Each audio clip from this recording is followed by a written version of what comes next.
Hey everyone, welcome one more week to the Referral Candy podcast. This is your host, Raul Galera. We always like to talk to successful e-commerce businesses so we can learn from them and extract ideas that you can put into practice on your own business. And this week, we're chatting with Aneel Sethi, who is the merchandise manager at ThreadBeast.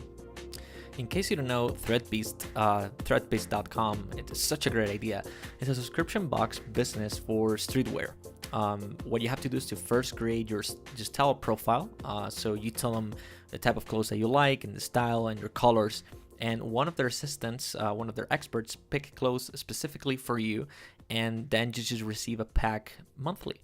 What do they include? Well, they include anything from shoes, snapback, shirts, backpack, jeans, watches. You can check them out at ThreadBeast.com. So Aneel, could you tell us more about the history of the company? How did everything started?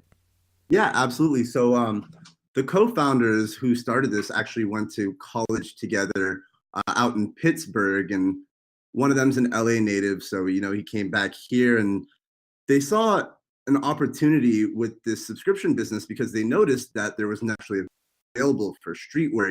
There was 5'4", there was Trendy Butler, but nothing for streetwear in particular. And this is sort of the fashion that they were in. So they thought it would be a great idea, and it just picked up so much traction so fast. They actually, didn't quite expect to get it going that fast, that quickly. And, it just picked up and became their everyday routine. And we've just come so far since then. So it's just been a great experience overall. So it's true that you guys gained a lot of traction and a lot of success very early in the very early days of the company. So I'm sure that you guys had to do a lot of structuring internally to make sure that everyone was working on the same page and to make sure that everyone was working towards the same goal. I wanted to ask you, what are some of the challenges that you're facing right now at the company or at your role, and what are your priorities or their company priorities at this moment? Yeah, absolutely. So, first and foremost, customer satisfaction is always the most important part of any, subscription service. And I think that staying true to Right. our value propositions, which would be like cost, convenience, decision fatigue, and communication channels we provide for our members are extremely important, right? And that's really one of our biggest priorities here. So, beyond that, obviously continuing to scale and grow, and scaling a business always comes with growing pains, and all of our packages are hand-picked for our members. We don't use a 3PL, and we don't use any algorithms or anything like that. So it's extremely rare that a member will receive the same package as anyone else. So continuing to do that at the scale that we're growing and continuing to hand-pick all of these packages for our members is, of course, one of our priorities as well. Because, if your friends are signing up and get a box, obviously you guys don't want to get the same thing, wear it the same day. So keeping that in mind, along with the customer satisfaction, are probably two of our biggest priorities, along with, our company culture. We love to take care of our employees, make sure they love coming to work every day. And I think that's extremely important to us here. We believe that this is one of the main reasons our customer satisfaction is so high. When our employees are really enjoying what they're doing, it sort of translate right over to the customer experience. And I think that's a big part. Even just last night, we ended up taking out our customer service team to horror nights for, continuing their good job and keeping up the efforts. Okay, no, yeah, this is so true. For companies, especially for subscription box businesses, and more specifically for your case, because you guys have a team internally at the company that's picking the products for your customers. I guess this applies for any subscription box business when you have someone that it's manually creating the product that you're going to receive, opposite to a regular e-commerce store where you just buy kind of like a standardized product, I would say. You go through checkout and that's it. They just have to handle shipping. You guys have to kind of somehow create the product for the customer. So I'm assuming that if you don't keep your employees not only well trained, but you keep them happy, you take that risk of them maybe not doing their job properly. So for any company, employee satisfaction, it's extremely important, but I feel like for a company like this where the employees themselves are so involved in the final result of the product, I think it's extremely important. Yeah, absolutely. Our stylists all take pride in the packages they're curating for our members. And, if someone doesn't like something or it's not their style, they definitely do take that to heart into consideration. And, we always are here to fix the problem and continue to make it better for all of our members down the line. Of course, going back to one of our challenges and priorities is customer retention, and all of this directly correlates with that in terms of, keeping our members around, keeping them satisfied. It comes from the product that we're giving them as well as the experience that we're giving them on the customer service end. So I would like to insist a little bit on this because I'm sure most of the people who are listening are either looking to create their own subscription business or are trying to scale their existing one. So what do you think are the main priorities for companies in your industry versus traditional e-commerce? I think one of the biggest differences, and not to say that it's not important for an e-commerce site, but customer retention. So keeping our members around longer. Of course, the longer they're Right. there, we've already put in the marketing and all of that. So the longer they stay, the higher their lifetime value. And in a subscription business, that's really one of the most important parts of the business, to keep that top line going. Because once you already have that customer and you can keep them for a while, there is no more marketing costs for that particular member or anything like that. So it's just continuing to grow that lifetime value. And what are some of the marketing strategies that you guys follow to increase this customer lifetime value? Is referral marketing part of this marketing mix? Yeah, absolutely. Referral candy is great. Our members love getting extra gear, and the fact that they can that other people who don't actually have an account with us can still refer people and get packages to get some of those clothes at no cost. We do see quite a few people do that on a monthly basis. So that first and foremost makes it even better, because I think we do really have a great following here with our product and our customer service. And social media is a huge factor in really what we do in our marketing.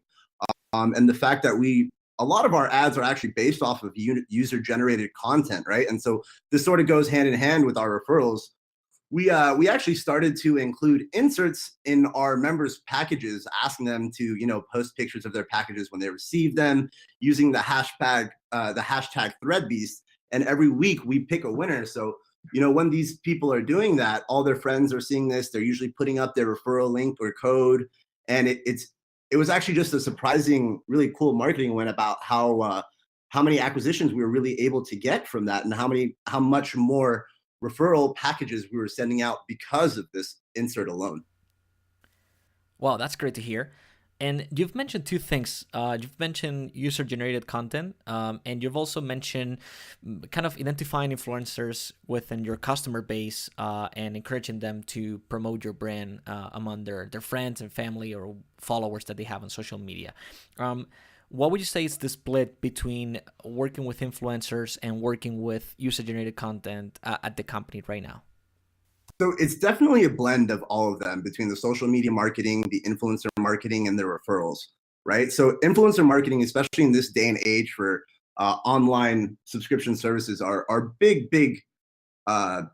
It's a big market, and having a face that people know, unboxing our videos or unboxing our packages, for example. We have a lot of influencers do unboxing videos, and some are sponsored, some aren't. People just will randomly sign up and get a package, or they will hit us up and ask for a sponsored package, but they will always give their honest responses. And I really think that goes a long way in terms of developing trust and legitimacy with other potential customers.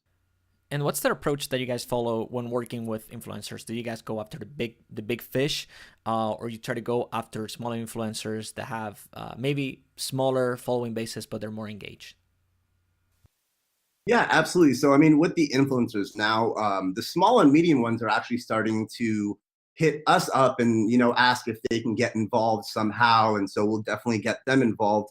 We're slowly working our way up to the bigger ones as we continue to grow and scale. But of course, the cost of some of these bigger influencers can be quite dramatic, especially since this influencer marketing is still so new. Between the supply and Right. demand, there is really no set price yet and all of that stuff. So we are sort of playing it by ear in every case, playing it by case to case, excuse me.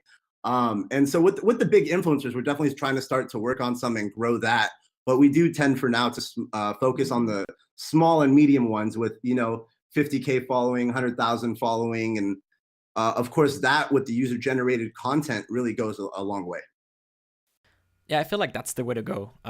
The way to go is go after smaller influencers, but with very high engagement rates, in my opinion.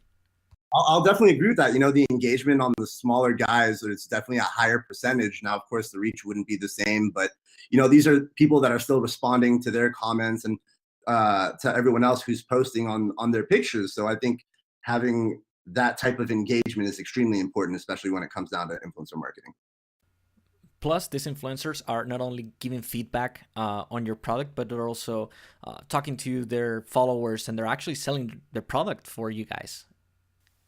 Oh, absolutely. And I think, you know, it's can be extremely obvious, for example, when influencers are doing an unboxing video and you see them cut open the box, see the sticker is still sealed, and the genuine look of surprise and pleasure when they're receiving certain items and products that they really did not expect to receive in their package. And you can really see that through the video, which I think makes it so much more awesome. Oh, absolutely. And by the way, I'm going to take the opportunity that this is the first interview that I run to a company that's working in the subscription business. Um, I'm sure we have a lot of people listening to this that wants to create their own. What's a piece of advice that you would give now that you've been in the industry for a while? Yeah, I mean, so first and foremost, I think, as we mentioned earlier in the interview, the most important thing when offering a subscription service or any type of subscription content is it's customer satisfaction, and it's understanding the importance of that, right? So quickly responding and listening to customers' feedback, whether it's good or bad, that is really how you better the business, how you better yourself in that sense. That's all of our business decisions are driven by customer feedback, negative and positive. When we run tests, it's all based off customer feedback. So I truly think that is the most important priority for any subscription box if that's what you're planning to start. Along with that, it's going to be, you know, a social presence is a must, of course, online these days. And if you do have that good customer satisfaction, you will have loyal subscribers who will support you on those social media channels as well. And they will come in, you know, to protect you if people are asking questions. It's so great to see some of our members responding. And, you know, we're not having to necessarily, because they'll be like, oh, no, it's actually like this. They are legit. This is a picture of what I got. User generated content is the e-commerce equivalent of physically touching the product at a store. So of course it makes a lot of sense for companies like you guys to encourage this. Um, I wanted to ask you something more at a personal level. What's something that you know now that you wish you would have known on the first day at your job? Oh, wow. That's a great question. Let's see here. Well, this whole process, especially in this industry, it's still so new. There's so much opportunity in this market, and there's so many things still to learn. So everything is trial and error, right? So everything I have learned, whether it's tactics or strategies, have really come from trial and error and testing things.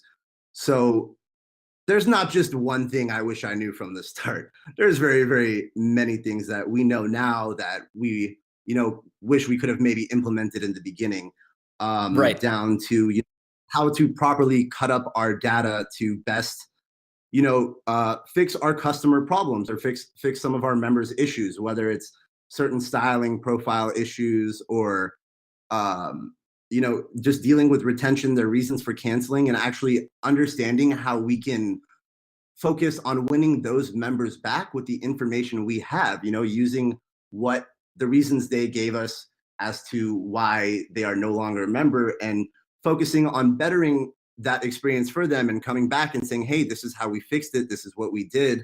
And actually just keeping that data accessible. And that's one thing that you know, I wish we had started to do a little bit better, just warehouse our data in a more flexible way so we can cut it up and reach and talk to and notice trends, you know, before they sort of started to happen. And talking about trial and error, what are marketing strategies that worked out for you guys that you didn't think it would work in the first place? What's something that really surprised you?